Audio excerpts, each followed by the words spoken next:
తర్వాత నేను చెప్పు. క్యాస్ట్ ఇన్కమ్ 2 సంవత్సరాల నుండి పెడతాను సార్. ఇల్లు చెప్పు ఫస్ట్. ఇల్లు అవసరం లేదు మాకు ఇవ్వరు కూడా.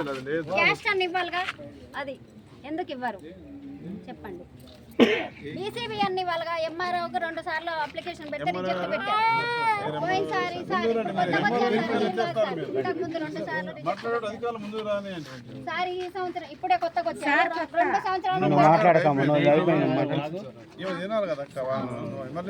మాకు ఇల్లు అవసరం లేదు. మా క్యాస్ట్ ఇన్కమ్ ఇవ్వండి మా పిల్లలకు చదువుకుంటారు. సరే సార్ ఓకే, ముగ్గురు కూడా చేయాలి.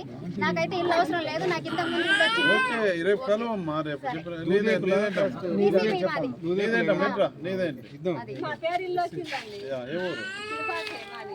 పేరు కూడా వచ్చింది, మరి గ్రామ సభల పేరు కూడా పలికిరు.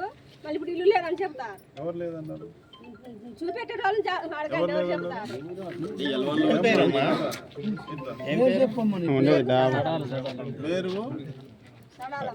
మెరుగు సడాలమ్మ. భర్త పేరు పేరుకు సమ్మయ్య. ఒకటే అమ్మ. నాకు సంవత్సరానికి 3500 ఇల్లు వస్తాయి. ఇప్పుడు ఇల్లు కొంతమందికి వచ్చి కొంతమందికి రాలేదనుకో, లిస్టులో పేరు వచ్చిందనుకో, వచ్చే లిస్టులో వస్తుంది. సంవత్సరానికి 3500 ఇల్లు వస్తాయి. ట్యాప్కి కట్టిస్తున్నాయి. రాలేదని మీరు ఎవరు ఆందోళన చెందకండి, నేను నా కోటలు ఇస్తాను. ఇక మీకు మండల ప్రెసిడెంట్ ఉన్నాడు కదా మీ దగ్గర, రామనాథం ఉన్నాక సార్ మీకేందమ్మా అన్నీ వస్తూనే ఉంటాయి. గ్రామ పంచాయతీకి వచ్చింది 9 సార్ కోట ప్రకారం. కొద్దిగా రిక్వైర్మెంట్ తక్కువ నెంబర్ వచ్చింది, ఇదే వచ్చినాయి.